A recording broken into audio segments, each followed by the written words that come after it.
इसको इसके लिए रखा है भैया। यहाँ पर वो सामने लोग वहां पर खड़े हैं, उनके पतंग की अभी कटाई होने वाली है।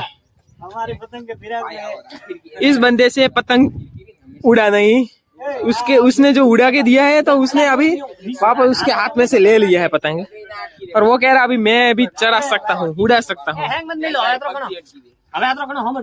ये जो पूरी हंचा कटी है उसे भाई जाने दो, अभी ये पूरी फिरकी को जाने दो हवा में।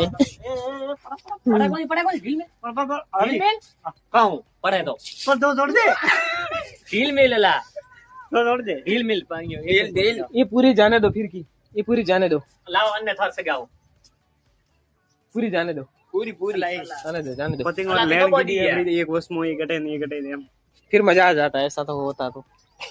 कागज जलाओ आप ही पड़ जाओ। चलो तो ये ट्राई करते हैं, चलो 2-3 पतंग एक साथ। कागज जलाओ।